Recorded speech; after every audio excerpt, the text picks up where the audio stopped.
so much. Before we start tonight, I would just ask if everyone could either shut off or silent your phones just so it's not disruptive during the program tonight. Appreciate that. Well, good evening, and welcome to the first Selectmen debate for the town of Orange, sponsored by the Men's Club at Congregation Or Shalom. My name is Gary Michelson, and I'll be the moderator for tonight's debate. Before we begin, I would like to ask you all please rise, and so we can together join me in reciting the Pledge of Allegiance. I pledge allegiance to the flag of the United States of America and to the republic for which it stands, one nation, under God, indivisible, with liberty and justice for all. Thank you. You can be seated. I'd like to start by introducing our candidates. To my far right is Mr. Jim Zioli, representing the Republican Party, and to my immediate right is Mr. Mark Moyer, representing the Democratic Party. Gentlemen, I know that some members from your slate are in attendance this evening, and if you'd like to take a moment to introduce them, and they could stand up at their seat to be recognized, we could do that now. Mark, you could, whoever would like to go first is free to. Sure. As I call your name, this way, as I call your name, just please stand and acknowledge yourself. So on the Board of Selectmen, we have Mitch Goldblatt, Melissa Johnston, and PJ Shanley. Board of Finance, Jen Alfaro and Anna Mann. Amity Board of Education, Ken Briota, Paul Davis, Jennifer Jacquet, and Josh Orlinsky. On the Orange Board of Ed, Betty Hadlock, Ralph Margai, and Susan Riccio. Town Planning and Zoning, Paul Kaplan, Ken Lenz, and Scott Rogalski. And for constables, Jody Deach, Santo Galatiotta Jr., and Randy Thomas.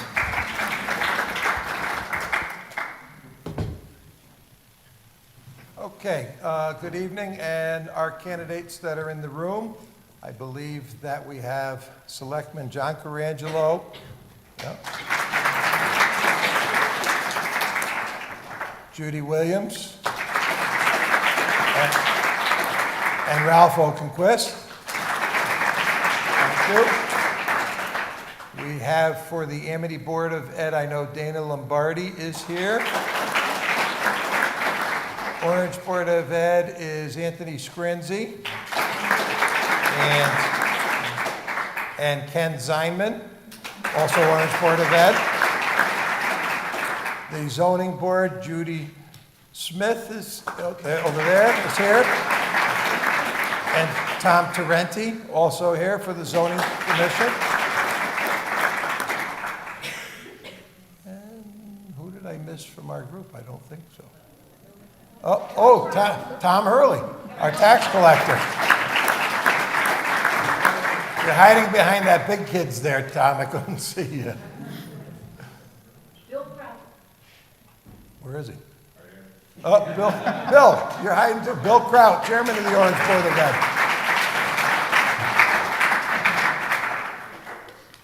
And I believe that is all of our candidates present this evening. Great, thank you. Thank you. So before I start, I just want to run down a little bit about the ground rules and the format for tonight's debate. Each candidate will have 3 minutes to introduce themselves and provide opening remarks. After the opening remarks, we'll proceed with the questions, and we will alternate each question depending on who goes first and who goes second. For each question, There'll be an initial responder, they'll have 2 minutes. Then there'll be a rebuttal, there's a 2-minute allotment for the rebuttal. And then the first responder has the option, if they'd like to give a 1-minute counter rebuttal, they have the option to do that if desired. During each response, our timekeeper seated in front will hold up a sign when there is 30 seconds remaining and then announce time when time is up. In fairness to each other and with respect to our schedule, we ask that the candidates please respect our allotted time schedule. Also, for those in attendance, please respect the process and refrain from any applause or other audible reactions or comments during the debate. And if you can hold that till the end, it would be much appreciated. A list of questions were prepared in advance for this evening that address economic issues, community and social issues, and environmental issues. If time permits, we will allow the audience to submit questions. All questions will be submitted in writing on 3x5 cards that are available in the back of the room and submitted to Harvey Rems, who's seated back there at the table. We've allotted approximately 75 minutes for this evening's event, which should take us to about 8:15. As we approach the closing time, we'll wrap up the question portion of the evening and conclude by allowing each candidate 3 minutes for closing remarks. Prior to the start of this evening's event, we did a coin flip to determine who would go first or last with their opening and closing remarks. Mr. Zioli won the toss and elected to go last with his closing remarks, so as a result, he will go first in his opening remarks. He has 3 minutes. Mr. Zioli, the floor is yours. Good evening, and thank you to Shalom and the Men's Club for sponsoring this for so many years now that it started with Mitch and I think, and has continued on ever since, and it offers a great opportunity. Also, I'd like to congratulate Evelyn McGrath on the celebration of her 102nd birthday today. Evelyn has lived in town, yeah. And she's still very sharp and with it and singing with the St. Barbara's Choir, so God bless Evelyn. But I've grown up in the town of Orange. I think most all of you have heard that by now. We have worked hard to maintain the town of Orange as a desirable place to want to be and want to raise your family.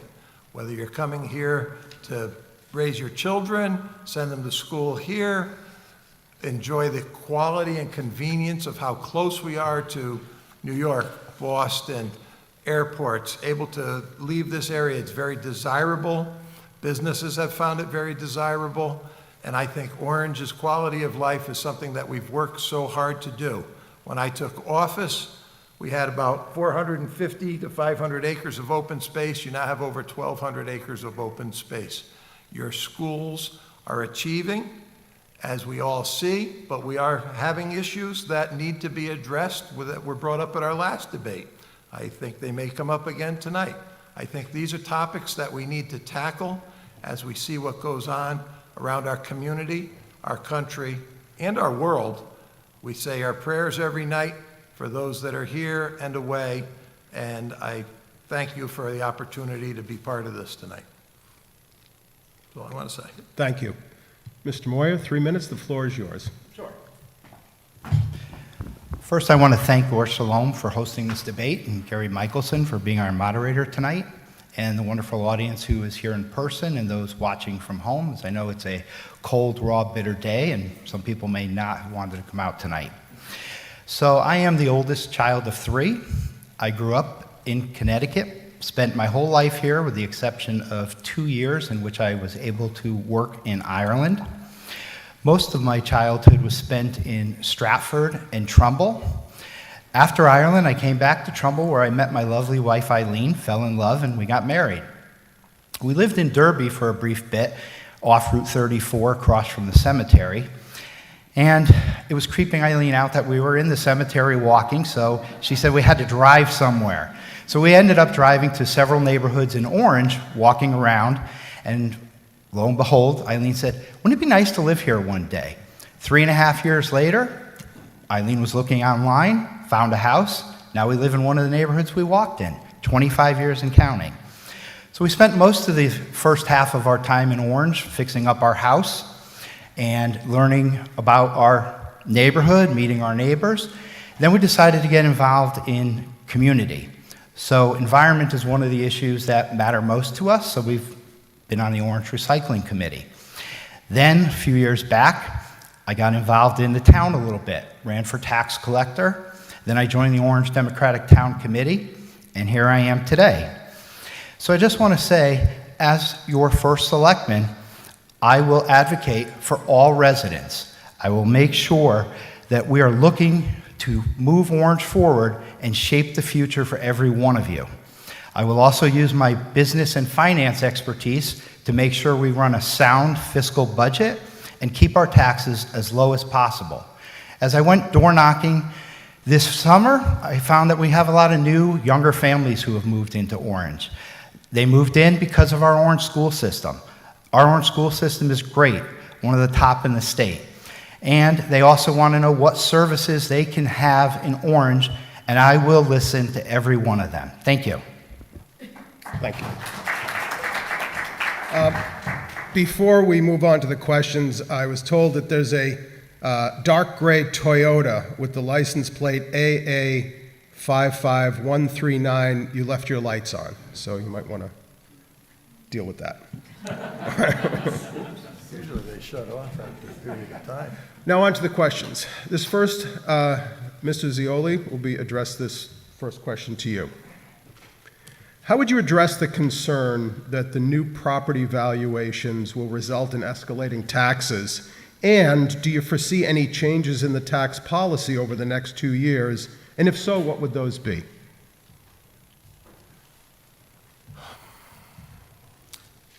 Many people just don't understand this. I tried to explain it at the debate last week also. When the assessment of your house rises, as we've all seen, those who've lived here a long time, the value of your homes have really grown from what you had bought them for. But the value of all real estate property in town is based on the grand list. The total grand list is the number of all the taxable property within the town. That number is then there is a budget developed by the Board of Finance. All departments submit a budget request. That goes to the first selectman, the finance director. That then goes to the Board of Finance. They develop a budget. Then you take the mathematical equation of dividing your budget with your grand list, which will set your mill rate. Just because your home may go from an assessed value of $300,000 to $400,000 doesn't mean that you're going to be paying $32 a thousand more on that next $100,000. It's a mathematical calculation done by grand list to budget development, so it doesn't automatically raise it. And then there are no changes in tax policy at this time. However, the state of Connecticut, there's a group again talking about eliminating the motor vehicle tax. Some places don't have a motor vehicle tax. People move here, they're like, why do we have this car tax? Well, here we have it. That's $5 or $6 million that goes into the town budget. In the event that that is taken away as $5 or $6 million, then you'll see a change in the taxes that you pay because it has to be made up somewhere. Done. Mr. Moore, you have 2 minutes. Ticking away. There is no way at this moment to determine what your taxes will look like next year. Yes, house values have gone up, commercial value has gone up. So I think it is up to the finance director and the first selectman, the Board of Finance, to sit down with all the numbers once they come out, which will probably be somewhere early 2023, and then adjust the mill rate based on what the new grand list looks like. Some houses may go up, some houses may stay the same. It all depends on where you live, what property values are around you, and we will work to come up with the best plan possible to keep those taxes as low as possible or make the impact, if they should rise, easy to digest. Thank you. Mr. Zoli, by the format, you have another minute if you wanted it. You don't have to take it. No, I will just for one part. Mark is correct. The paperwork will be coming out at the end of 23, beginning of 24 is when it will come out. And people need to remember that if you think it's an unfair value, we do have the Board of Assessment Appeals. You go to the assessor's office, you file for an appeal of your property, and you can ask, why is my house now assessed at $500,000 when it was much less than that before? But you do have that opportunity. That paper will be coming out. We have a third-party appraisal company that the Board of Selectmen approved the contract with, actually 2 years ago, and then it got delayed by a year. But that will be happening. But we don't have an answer yet, but it has to be done before the budget is formulated, which is late winter, early spring, so that we can put a mill rate together and everybody knows where they are. Done. Great, thank you. Our next question, Mr. Moyer, this is to you first. There's currently some large vacant retail space with the loss of the Christmas tree shop and stores in the Raymore and Flanagan Plaza on Boston Post Road, to name a few. What plans do you have for economic development to attract businesses to these and other vacant locations? And actually, a question from the floor dovetails on that. Would Stu Leonard's be one of the potential businesses that would be reached out to? 2 minutes. It is very important to work with our Economic Development Corp. to find the right balance of businesses for Orange. There are two different types of tax bases. Obviously, you have the industrial, which will have a lot of equipment in the warehouses or stores that they have, which will generate higher property taxes. And then you can have small businesses, retail, which they're just going to pay on the buildings. So we need to work with what's the balance for the people in Orange, what do they want to see, in order to attract the right business in the right spot. I will use community engagement to focus on seeking and allotting where we want to put these businesses on the post road. We want to attract businesses, and in order to do that, you need to have a sound fiscal budget, and I think that Stu Leonard's would be a great addition. Thank you. Mr. Zioli, you have 2 minutes. The Christmas tree shop was unfortunately quite a blow to the area. People loved going to that store. I mean, they sold you everything, every tchotchke you could imagine that you didn't need for your shelf, but people bought it by the droves. 2 weeks after they announced they were pulling out, we met with the representatives from Brixmor. Chantel Voss and Mark Freeman both operate out of New York for the Brixmor company, and we did give them some ideas. Since then, some ideas have gelled. Actually, there's an idea that was formulated by myself, the Economic Development Director, and quite honestly, a couple other people who are in this room tonight are aware of what may be going there. And that company has made offer to fill that space, and we're hoping that it comes to be. Don't believe everything you read in the newspaper, I'll say on that. As far as the spot down there where in that Raymore or DSW building is there, people know it both ways, that's actually in a lawsuit now. That's where that Amazon Fresh Market was supposed to go, and they all of a sudden just decided to close up. They had one in, I think, Danbury or down that way that they never, it was all set with a sign on the building, and they never opened. And this one, they didn't get that far, but the contractor who was hired to fit it out is now suing them. So that's tied up in litigation also. Those are two of the biggest spaces we have available. We have about a 3.6% vacancy rate in our retail corridor, which both parties found out when trying to get headquarters. Was rather challenging this year, but we're still keeping a strong market. The former CompUSA Ocean State building that sold for $4.1 million, the Hitchcock Plaza sold for over $7 million last month, and I'm done. Mr. Moore, you have a 1 minute counter rebuttal if you choose. Yeah, I just want to reiterate that I will work with the Economic Development Corp to bring in the right amount of small businesses and cultural places to keep our residents in town and to draw in tourism and money from other towns. I think it's important as we get younger in town that we have the right mix of business and pleasure for everybody to enjoy. Thank you. Thank you. This next question, Mr. Zioli first. I know Orange prides itself on its open space, but how do you balance the town's desire to maintain adequate open space while at the same time bringing in more affordable housing, economic development, and public facilities such as those required for parks and recreation? First, I just want to go back to the last question. The economic developer and development director and I talk almost every day, sometimes more than once a day. The hardest part with the retail at this point, how many of you shop online? And that online shopping is what has caused the demise of a lot of the storefront shopping. The open space is something that we have balanced. We've been able to purchase open space. Now we mostly look at open space that adjoins other open space parcels that we already have, or it's a key location for something for the future.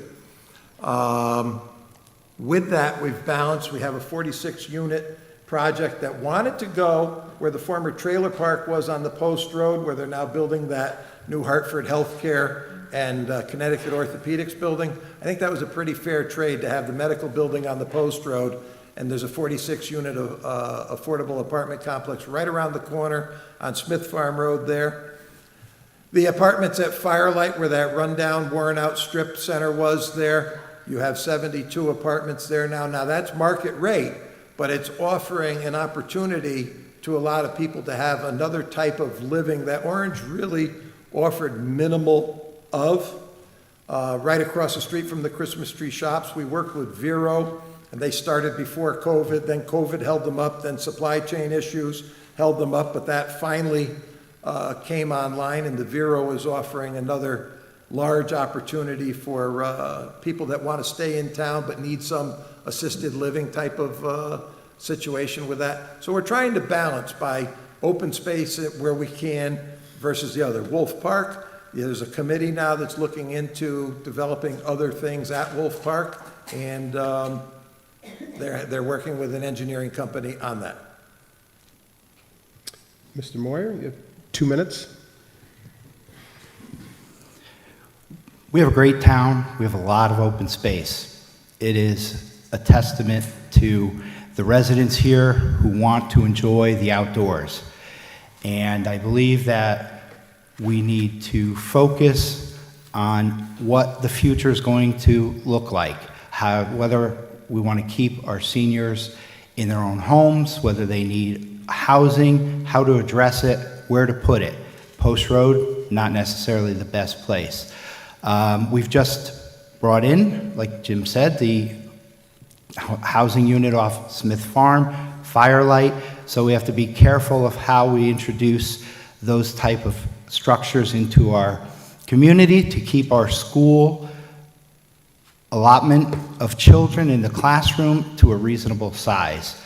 So going forward, I just think everything needs to be looked at, everything needs to be planned out, and we don't want to just create a problem with services, extra children, and if we keep it as open space, then we need to keep the open space maintained so that everybody can go out and enjoy it. It's a beautiful town. Thank you.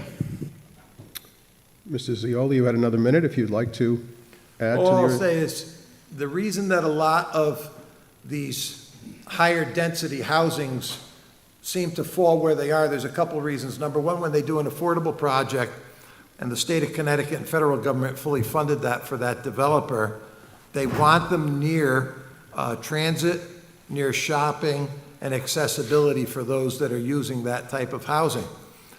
Any of you who've had to put a septic system in at your house know what that entails, and we don't have the best setup for multi-type family housing within the more central parts of the town. Fieldstone Village, when that went in, the town attorney, actually, Attorney Marino, negotiated a sewer agreement with Derby, is where the effluent from Fieldstone Village goes, which is how we were able to get something up on that side of town so we don't pack everything on the lower end of town. Woodbridge is wrestling with that same situation now. Done. Thank you. This question is first for Mr. Moyer. There's something the IRA, the Inflation Reduction Act, provides millions of dollars in subsidies for renewable energy projects. Would you consider creating a task force to investigate how the town of Orange can capture some of that money to potentially reduce energy costs? Yes, absolutely. Being on the recycling committee, I think it's important that the environment and everything that we can do to reduce our carbon footprint is looked at. Renewable energy is very important to keep costs as the electricity costs keep rising everywhere. I think that whatever it takes to go out there and find that money, we should do. We should come up with ideas and plans for any buildings that can use this type of renewable energy and reduce costs everywhere. Very important for the environment, very important for the future of this planet. Mr. Zioli, you have 2 minutes. We have done evaluations of buildings here in town for solar to start, when that was the first one on the block. I actually wanted to see if we could get a solar array to heat the water, or preheat the water, for the town pool.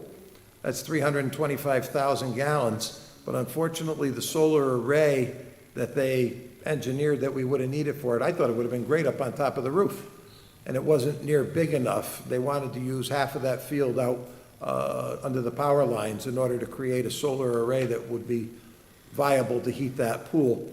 We're also looking at now the possibility of, we've talked with a company for a geothermal possibility with that. That brings it up to 50, low 50s, I guess, before, so you're heating from the low 50s to the 75-degree temperature as opposed to bringing it from a lower temperature. Saves on some of your heat there. We do have solar on all the schools, very little on Mariel, I believe, but the other schools do have solar. We had a little glitch in the contract when it first started, but they wanted us to pay them when we overproduced, if you could believe that. And we got a $19,000 bill. So then, again, the attorney had to deal with it. It was a glitch in the contract that was resolved, but we were overproducing electricity, and that was a little bit of a challenge. 2 weeks ago, or a month ago, Council of Governments, Frank Reynolds, the president, CEO of UI, Southern Connecticut Gas, spoke before us. And UI, they're very concerned because they do not have the infrastructure at this time to, if everybody started switching over to electric vehicles and electric stuff that they're trying to push on a national level. So that's a concern, and I'm done. Mr. Moore, you have an additional minute if you'd like it. Same topic? Yes. Technology is always changing, every industry. So in renewable energy, it's going to change day to day. So we need somebody or a committee who will be on top of that to take advantage of when costs drop and when it becomes cost effective to put any of this renewable energy into any of our town or school buildings going forward. Thank you. Thank you. Next question, Mr. Zioli, respond first. It's really a follow-up to question 4, but are there any additional projects and or programs that you would pursue to continue to support the environmental initiatives in the town? You have 2 minutes. Oh, absolutely. Anywhere where we can advance environmental, decrease some of the pollution, there has to be opportunities that we can look at. And we have, forget what his name is now, but we have a man, again, we're exploring, UI offered incentives for charging stations we're looking at for the community center, town hall, and library. But what there was offered for incentives by Hartford versus what the cost would be, it was going to be an additional $20-some-odd thousand per unit to install. But we were looking at that, but we're open to more opportunities as we go. I think you're going to see it with more chargeables. Hopefully the UI, if they get through DPUC and Eversource, so that they can expand their systems to support these demands is very important. Right now, they can't support those demands. And that's coming from the president of UI, not from Jim Zioli. Done.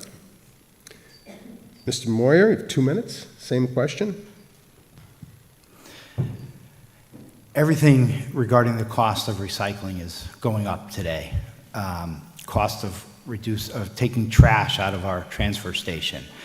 So recently, we met with a guy who we started a food scrap program at the transfer station after the recycling committee met with him, and we went over the fact that if he put bins up at the top of the transfer station, people could bring their food scraps, whether they bring it in a bucket and dump it into the bins or a plastic bag, and he would only charge us half what it costs to take out the trash. So there's always a way to look. Sustainable Connecticut, that's another organization in which a bunch of municipalities have signed up for. They have to submit a program and they can receive different levels, bronze, silver, and gold, as they perform different tasks throughout their community in order to reduce their carbon footprint. Right now, Orange is one of just 38 of those municipalities who have not participated or signed up. I will make sure that there's a task force assigned or a committee to look into this and submit the proper paperwork and to do the tasks needed to at least get our foot in the door and look to reduce our cost now and going forward. Mr. Zioli, you have 1 minute if you choose to counter-respond. We just discussed that again, at the South Central Council of Governments on Wednesday. And the question was, in Madison, they've done a lot of this, and they were ranked with a gold star at one point, and then they found it's very expensive to continue to maintain that gold star, and there really are no achievements for that other than for the good of your community. So, and a couple other communities on the board also concurred with that and all that goes with it. And so having the committee to achieve this is great, but it comes with great expense, and it also is not forever ongoing. As far as the food waste scrap thing, I'm very proud to say that I brought that to the town. I met with the garbage person who wanted to do that, and then I handed it off to Mitch as chairman of that committee at one of our selectmen meetings, and I'm done. Thank you. This next question, Mr. Moyer, you would respond first. Can you please discuss your plans for continuing to offer affordable public service and programs for seniors in the town of Orange? Could you repeat that? Sorry. Sure, no. Could you please discuss plans for continuing to offer affordable public services and programs for seniors in the town of Orange? The town of Orange has their community service program, and they are in charge right now of seniors and their services and their needs. And I would just work with them to see what additional programs they might need. And as far as housing, it's an ongoing issue to see where we can find the space to put it. And I'm good on that. Mr. Zioli, same question, 2 minutes. Give me the question. Again, it was to discuss plans for continuing offer affordable public services and programs for the seniors in the town of Orange. Well, we're very fortunate that we landed Stacy Johnson as a new director of the Community Service Group. She's doing a very good job. And the Community Service Group knows that they don't have to make a profit with their programs, but there are costs that go with the programs, whether it be an instructor or supplies or whatever that goes with that. And generally, their programs are cost-based for just whatever the instructor and all is. Some of them are free to next to nothing, but they do offer a great array. Where else can you have a 96-year-old woman teaching the chair exercises with Ann Losh at Community Services? Some of you are giggling in the room, so I have a feeling you go there and sit with Ann. But I mean, it is a very well-followed program. As far as housing, you need to find ways that we could do consortium buying of whether people burn oil or natural gas or these sort of things. That's one of the biggest expenses that seniors are seeing in their home. But whether they live in their home or a senior apartment somewhere, they still have to buy groceries. They still have to drive their car. They still have to have clothing and things. All those expenses are going through the roof, which are personal expenses that we can't. In some cases, you're better off staying into your own home and budgeting what it may be for property maintenance, your lawn, your shrubs, your light bill, this sort of thing, as opposed to moving into a condo or at some of the apartments, but you'll end up with a very large HOA fee in some of these instances, which, when you add it up monthly, could be more than what you're actually spending on your living expenses as you're living in your own nice home here in town. Thank you. Mr. Moore, you have another minute if you'd like to add comments. Yeah, if I'm not mistaken, I believe we have a tax relief program for seniors in Orange. If you've been around 10 consecutive years or over the age 65, we offer I think it's a $300 rebate for your property taxes. I think we need to constantly look at that and see if there's room for improvement to help our seniors stay in their home. Regarding the senior services, our High Plains Community Center needs major upgrades. If anybody has seen other towns' senior services, they are much more inviting, much more welcoming. It's nice to have programs, but I think it's important to have a very aesthetic-looking facility in which the seniors can be proud of and want to come to every day. And I think right now our senior service center is lacking and needs some modernization. Great, thank you. This next question is first for Mr. Zioli. What plans would you have, if any, for upgrading the town's technology, not just for communications, but also in the area of cybersecurity? You have 2 minutes. We have a director of IT that handles that, quite honestly. It falls under one department. Paul has met with some companies, attends other seminars and all. I'm not sure if one man in the room here had requested at one point, who's a specialist in that sort of thing, if he ever got anywhere with that. But it all revolves around the IT department. And we support them financially, and they handle all of our IT problems with that, with the cybersecurity and all. We're very fortunate that we have very good structure in place, that we haven't been pirated as some other towns have, and have had to pay significant amounts of money to get out of that cyber jail, I'm going to call it. Okay, thank you, Mr. Moyer. Same question? Yeah, I'm sorry, can you repeat the question? Sure, I'm sorry. So what plans would you have, if any, for upgrading the town's technology, and not just in the way of communications, but also for cybersecurity? And you would have 2 minutes to respond.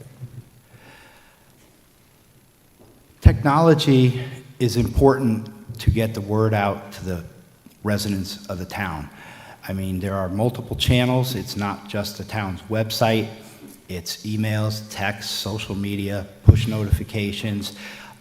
We need to have alerts going out so that people know where the roads are being paved.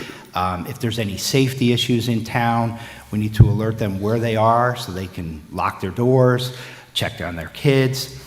Cybersecurity, I'm in the finance business. We're doing testing all the time. As criminals get smarter, the emails and the spam, they look real. Don't click on anything if you are not aware of where it's coming from. You can hover over the email address. You can see who the sender is. If you don't recognize it, delete it. It's better off that you missed an email than you clicked on something and opened up a virus. So I think it's training of your employees to make sure that they are aware of the potential problems if they are not careful and paying attention to what they're doing when they're on their computers. We do this all the time, and I'd like to say that if cybersecurity has not hit Orange yet, you could bet they're still trying, and we need to just keep on top of it year in and year out. Okay, thank you. Mr. Zioli, any additional comments on that same topic? 1 minute? Well, what I will say is, at the last debate, Mark had brought up about the website, and I completely forgot it, but there is a new website from a company that the town had hired, will be coming online shortly. I was reminded of that and scolded a little bit after the last debate. Also, we do have a code red system in the police department for emergency services. They can section out certain parts of the town to call with that, or do the entire town. And if you sign up on the current town website for the alerts, you do get the push alerts, had you signed up for them. Some people have and some haven't. Once the new system is in, I think it will be more modern and be easier to sign up for that. But we do have emergency coverage in those areas currently. Done. Great, thank you. This next question is first directed at Mr. Moyer. On the topic of funding projects to maintain and improve infrastructure, which would include obviously roads and sidewalks and other town facilities, what is your philosophy on using budget surplus to fund various projects as opposed to raising taxes or bonding to fund these?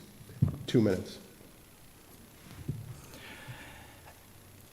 As of our last annual report, 2022, we had a 22% fund balance, and for the previous 3 years, 20%. So there's definitely an excess of cash right now built up. And under the current interest rates rising, if we have the cash available to fix an infrastructure problem, it's more prudent to spend down, because we don't need all that cash sitting there, than it is to bond. Bonding was done a few years ago when the interest rates favored us. I was surprised that we didn't take advantage of the low rate, as in the 2021 debate, Jim had said how low his bond indebtedness was, 3.8% roughly. And with rates at a historical low and issues with old town buildings needing repair, I think it would have been nice to possibly take advantage of that or use cash to address some of those issues.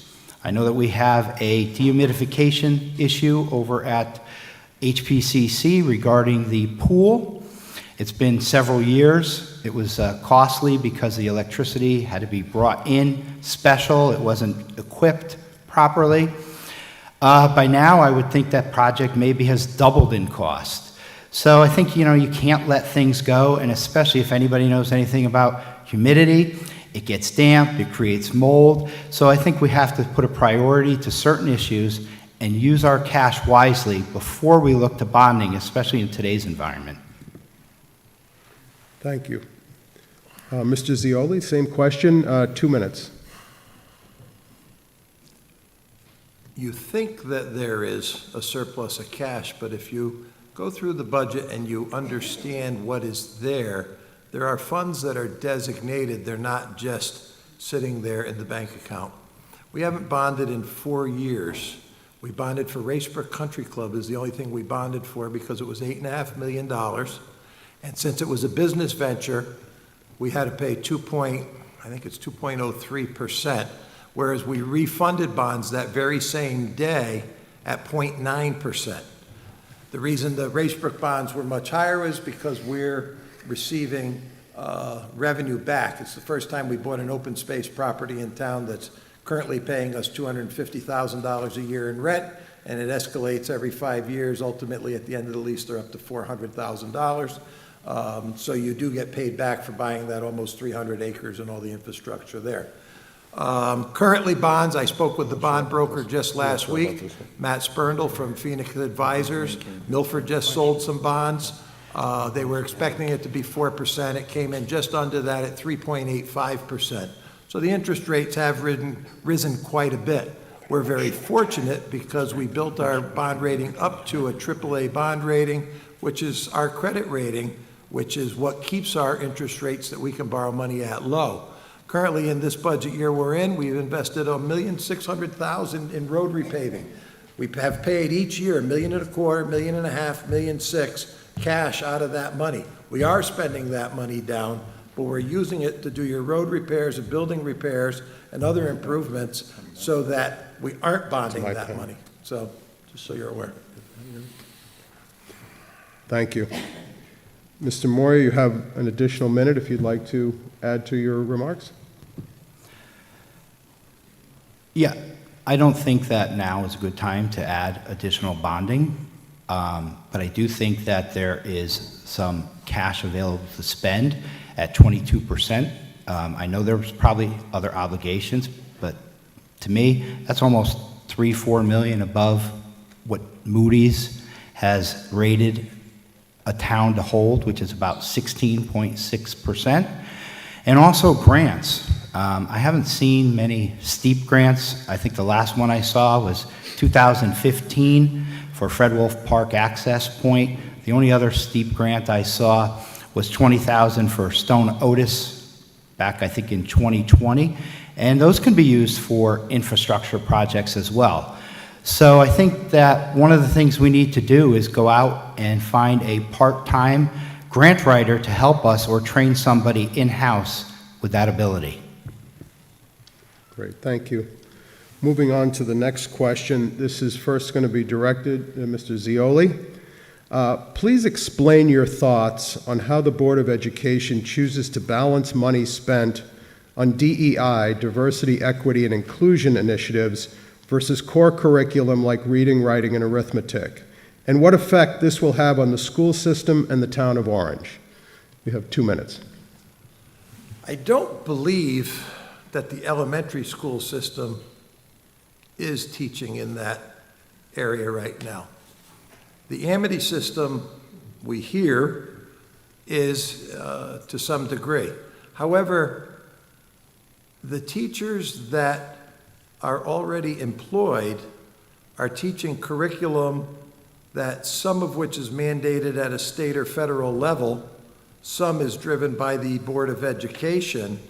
So basic education in the elementary schools is over here, and the people are already employed that are doing it, and our budget is, paid education is 66 to 67% of the total town budget. The Amity budget, they develop their own, they have their own board, they're a regional school system, and I think that they are working slowly towards backfilling with some of this, but I think if this is alluding to what I said at last week's debate, one really hits with the elementary school, which is the basics, and one really hits with the high school with this other CRT, and for those of you, some are looking at me a little funny here, the sexuality stuff that they're all talking about in the books and all, I don't believe that belongs in the elementary school system at all. So it's kind of 6 of one, half dozen of another. Amity does their own thing. In meeting with the superintendent this week, they seem to be doing okay, according to Dr. Byers, with their budget. They had a couple unexpected costs, had a very interesting discussion, leading away from some AP courses, but getting some other courses for students to take and get full college credit for, which a lot of the universities don't accept the credits that the students earned in the AP courses. I'm done. Thank you. Mr. Moyer, same question. 2 minutes. I could repeat it if you want, or? No, I'm good. Okay. I honestly don't know what the DEI budget is at the Orange schools or the Amity schools versus the curriculum. That would be something I would need to find out. I know that the Orange and Amity boards have their own budgets. They're separate. Orange's budget is approved. It's in stone, and then they come back if they need additional funds.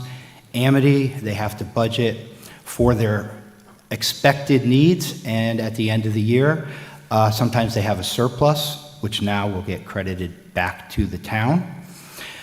I'm really not sure about the sexual innuendo.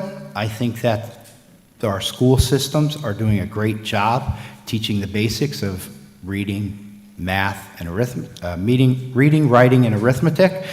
And, you know, they have to teach the emotional and interpersonal skills in the environment we live in today. And that's up to the school boards and the administration and the staff to determine the curriculum, not up to the town. My personal opinion doesn't matter. I think that they need to resolve and teach the kids in the manner that they feel best, and they deserve to be commended for the effort and the dedication they give to each and every one of our students. Thank you. Mr. Zioli, you have another minute if you'd like to add to your comments. I will. Mr. Moyer and I do agree on that. The schools, once they get their money, it's up to them to spend their money. However, I was a little surprised when meeting with Dr. Byers yesterday that I learned something, actually, and I think some of you here will. The AP courses that the students take, they don't always get college credit for those. A lot of the colleges, according to the superintendent, don't accept those credits. So now they've started working with I guess he's a retired superintendent, a Frank Manzo, out of Goodwin College it started, and they're going beyond that, and they're getting college courses taught by instructors at the high school that the students will be able to get college credit for when they apply to. So if they earn 15 credits in high school, it will apply towards, which currently hasn't been happening, which surprised me. I didn't know that. Thank you. This next question, Mr. Moyer, is directed to you first. Fortunately, Orange has not been plagued by hate crimes, but this is a growing reality, not just in the U.S., but across the world. What additional measures would you make to ensure that Orange remains a safe and united community?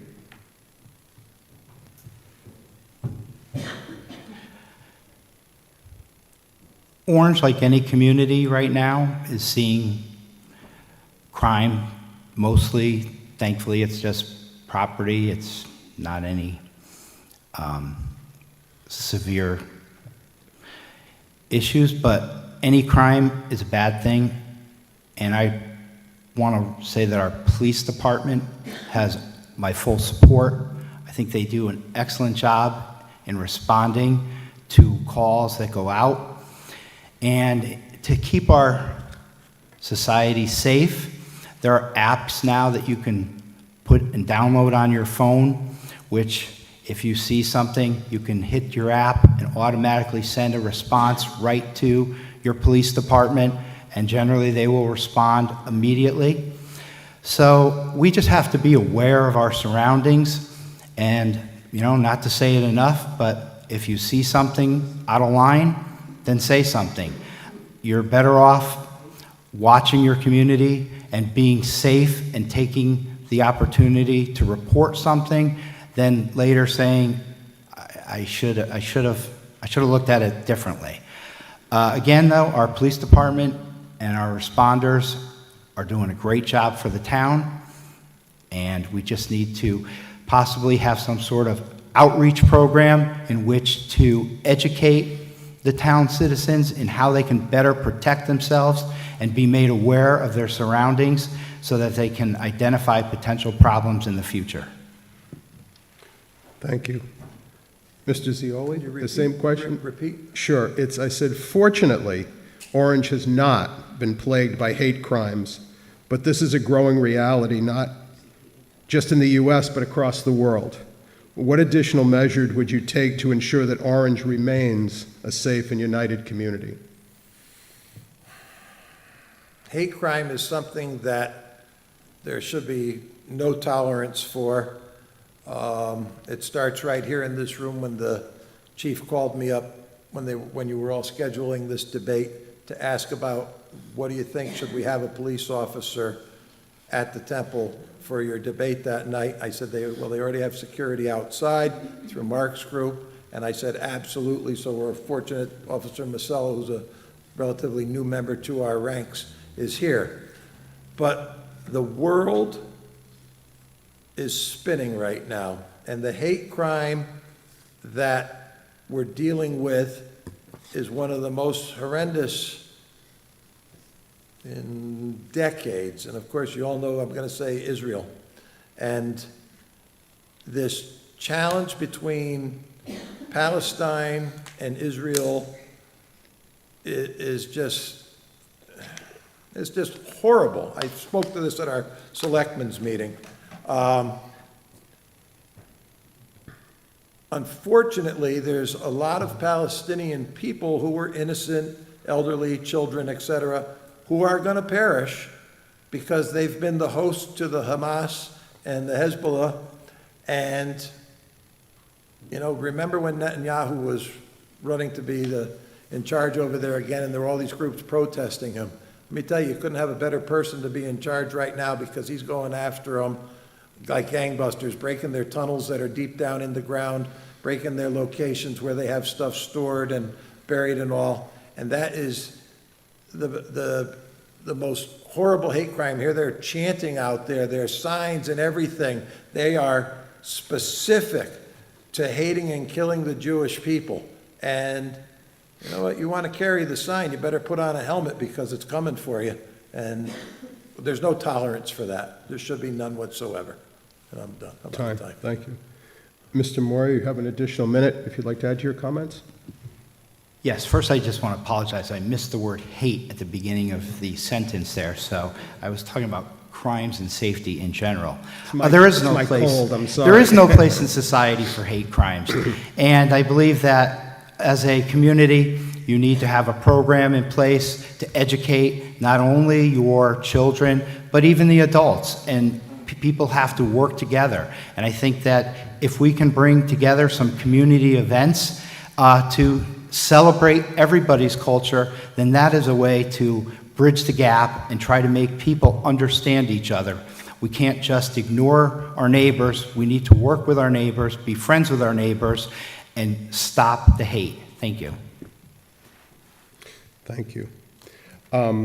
This is a fairly specific question that came from the floor, and I'm going to ask it, but I'm going to break from our traditional 2-2-1. I'm just going to give you each 2 minutes, and it might not take that to respond. But this is, first I'll address this to Mr. Zioli.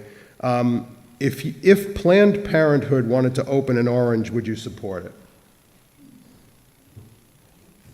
Do they pay taxes? Planned Parenthood is an organization that has been around for decades. They offer services that, for some people, are in dire need. Do I agree with it 110%? I can't if it's going to just be extreme and everybody who goes there is going there for one reason. But there are reasons that Planned Parenthood does good, as well as some people may agree to another extreme with that. But it's something that has been around, is needed for some at times, and provides services. You know, everybody, they hear that and they immediately think abortion. Well, they provide a lot more besides just that. And you have to look beyond that. And if you think that I'm giving a wrong answer, I would say, when you go home tonight, Google it up and see all the services they do offer for women and children, besides just the one topic of abortion that everybody's thinking about. That's my answer on it. Thank you. Thank you. Mr. Moria, same question, 2 minutes? I would absolutely support Planned Parenthood in Orange. It is needed, as Jim has alluded to. It has more. It's not just an abortion facility. It can educate children. It can educate adults. And I think it would be a welcome addition to the town. And I see no downside in having it here. Thank you. Again, this is from the floor, and it's a fairly specific question, but it's a little different for each. So I'm just going to break from our format. We'll give you each 2 minutes to respond. So first, for Mr. Moyer, what makes you ready for the job of first selectman on day one? 2 minutes.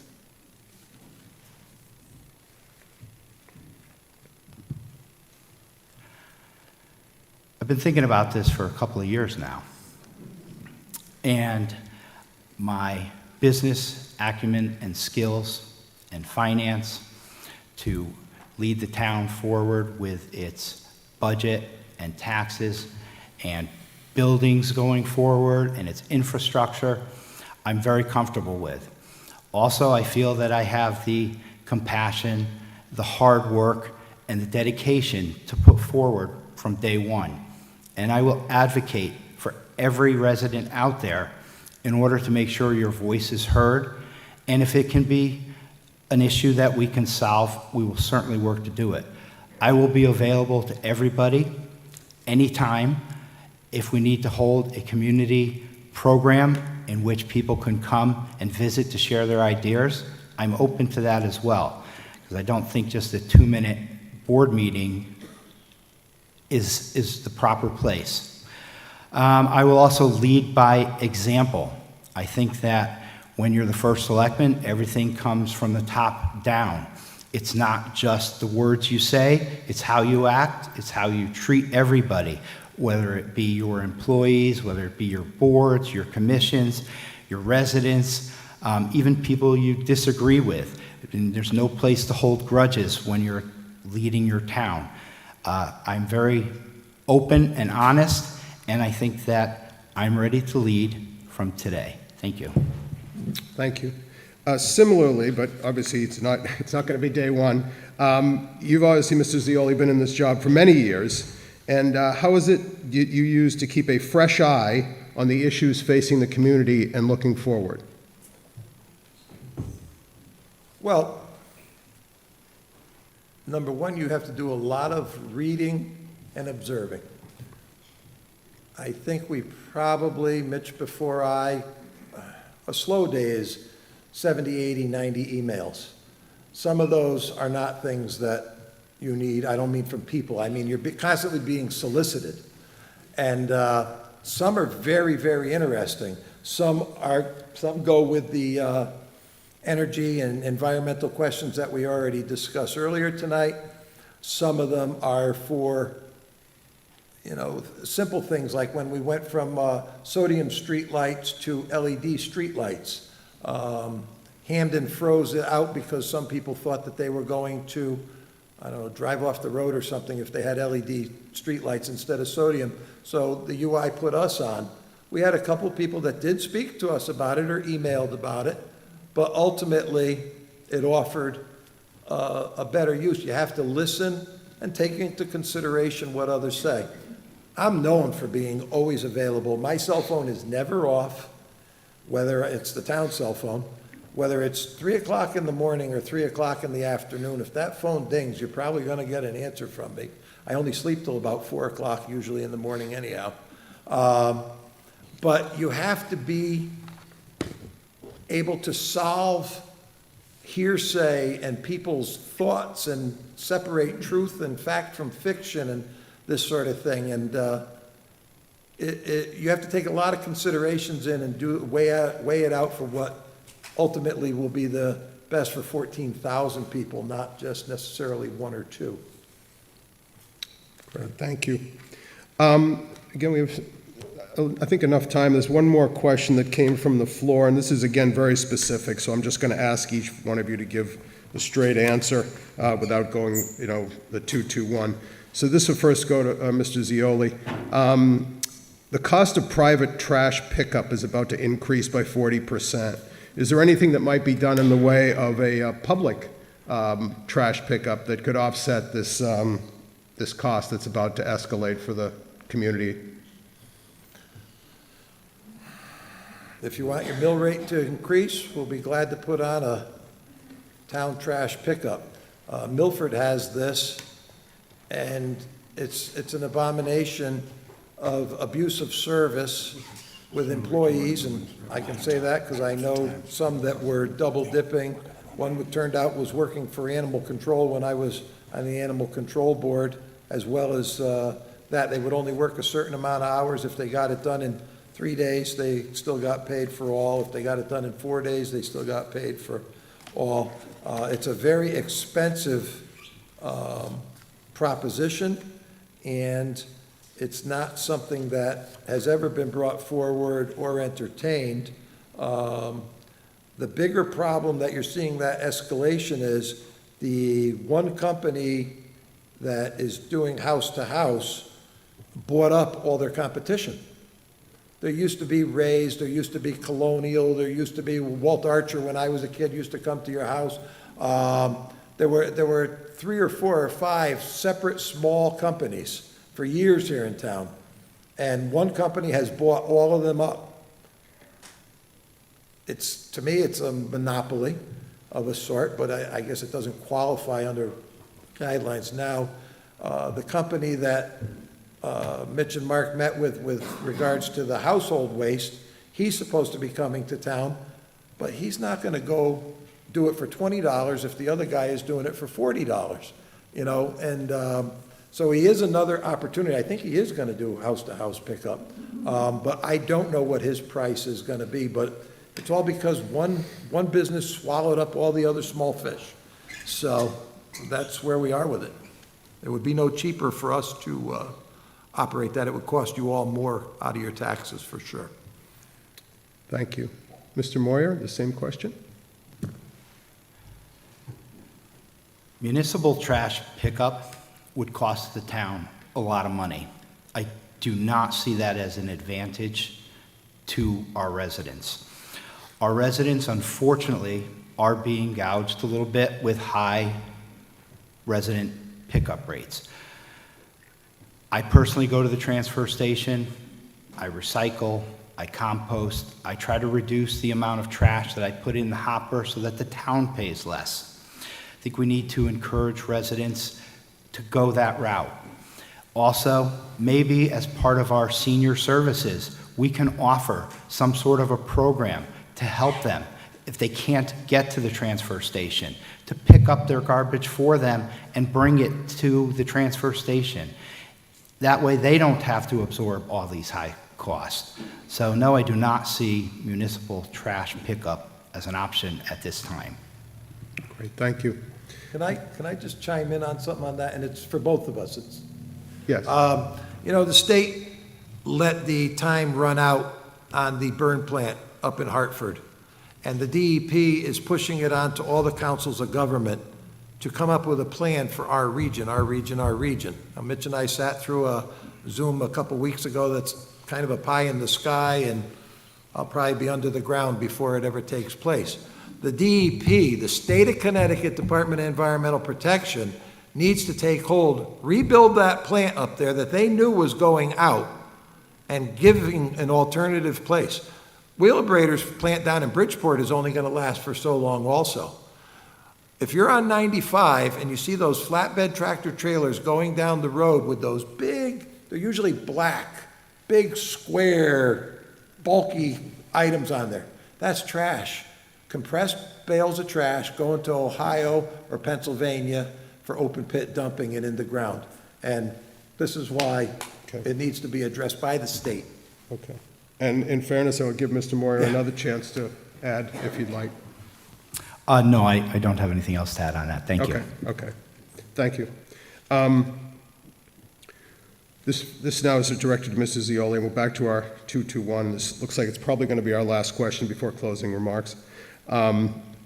We've touched on a number of issues this evening, and you may have already addressed this in previous responses, but if you had to sit and someone asked you directly, what do you see as the greatest challenges facing Orange at the current time? He wants to know what the greatest challenge is facing the town of Orange at this moment. We have several, but one that I really want to get resolved, we have 4 areas in town that are constant, it's chronic flooding. And one is Brookside Drive, Glenbrook Road area. One is the Old Country, Coachman's Lane area. The Weppawag River from the Greenbriers down to the new bridge we put in on Derby Milford Road is one, and Pine Tree Drive and Peck Lane area.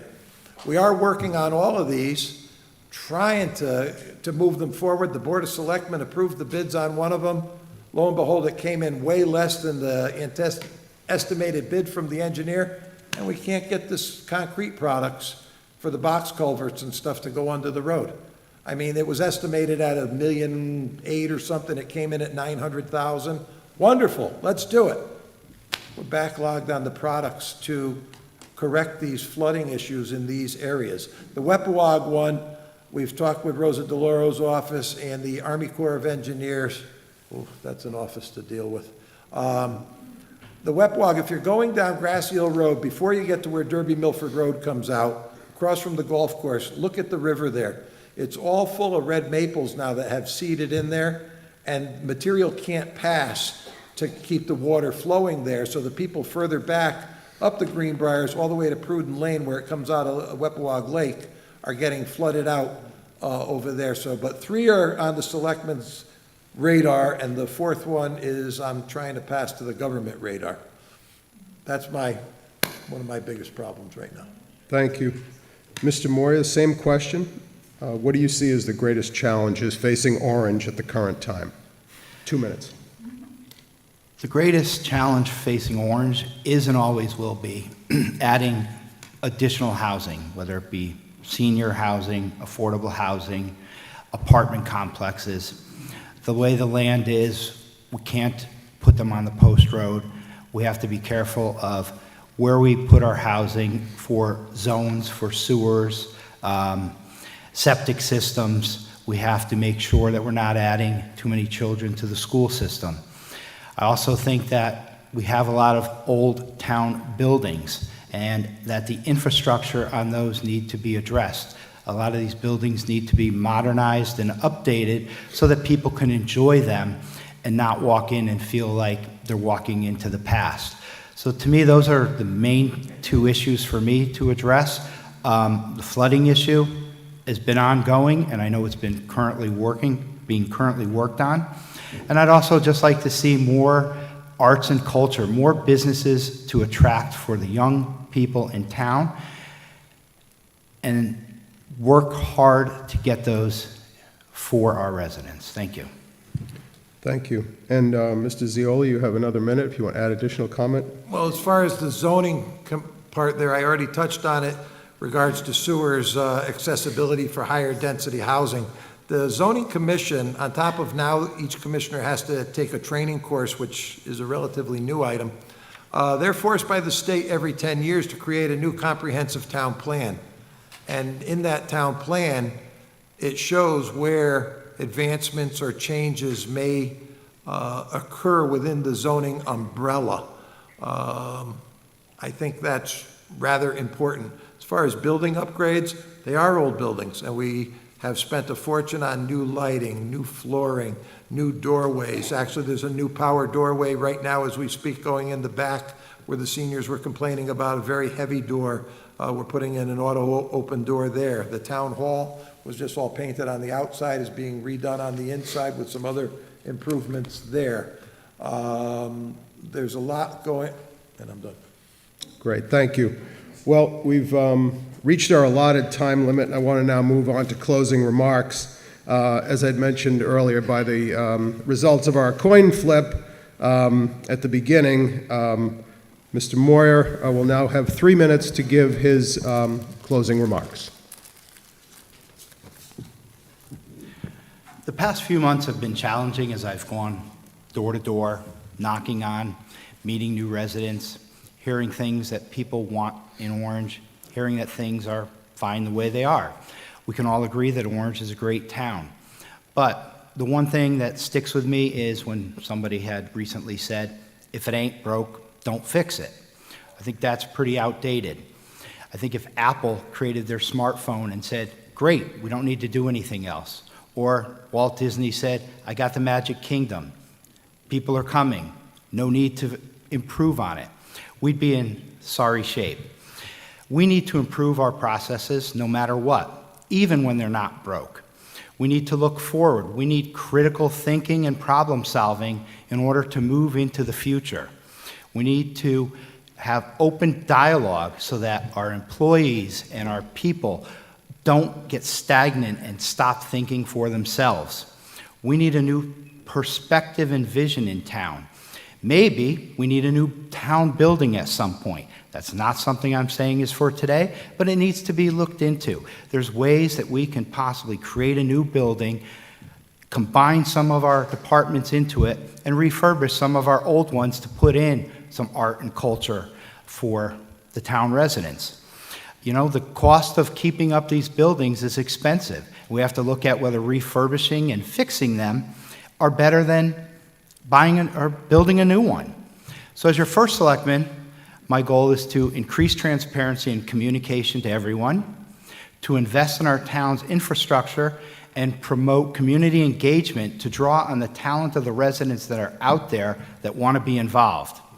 I will support all of our service departments, all of our programs, all of our volunteers, and services they provide.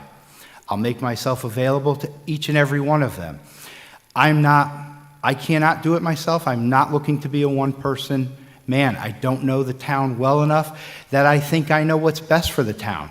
I will use and rely on the resources of everybody and their knowledge.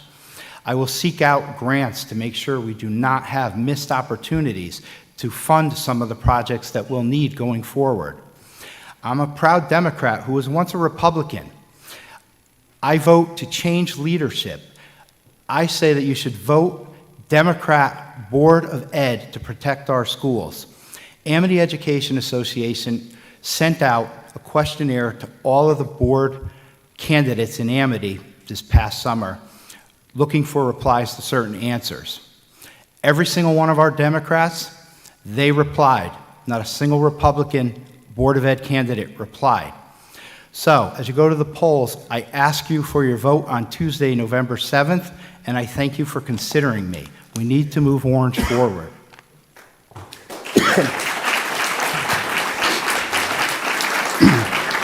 Thank you. Thank you. Mr. Zioli, closing remarks. You have 3 minutes.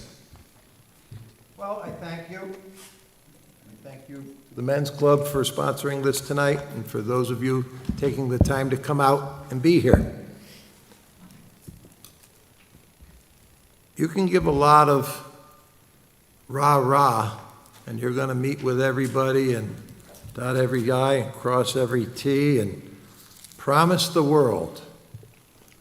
But when you sit in that chair, it's a whole different perspective that you have to deal with a lot of different issues. We're very fortunate. We have some great departments here. We have some great employees here. We have all very good to excellent employees here. But it's a community. And there's many different things that go on in this community. As we said earlier, whether you're taking the senior services, or you're coming in for a dog license, or your kids play in one of the sports programs. A long time ago, I came up with one, and actually Tom Pisano gave me an orange soccer ball because of it. That orange is like a soccer ball. And any of you who've looked at it, and I looked at it in my office today, it reminded me. It's many pieces about this big that are all sewn together. But until all those pieces are sewn together, you don't have a soccer ball, which means you don't have a community. And Orange is that community. All those pieces are sewn together. And we work to improve on that. We work to expand on that. But Orange is a community that many of you in this room have lived here for years and years. I think you've enjoyed living here. I often wonder, something that I used in the last election with Connor, so many of the young people come here. We've had tremendous influx of new people in the last recent years, but they all want to change it to where they came from. I'm not quite sure what you want to change, because it seems to come out at election time, but I'm not sure if it's following the right channels, whether it be Public Works, the Superintendent of Schools and the Board of Education, other commissions and all. So to be that community, all those pieces have to be sewed together. And I think it is, and I think Orange is a great place for that. It has been for me for 64 years. These 18 years have been a privilege and an honor, and I urge you to support the entire team that goes with Jim Zioli on row B when you vote to keep Orange the great and wonderful place that it is and has been. Thank you.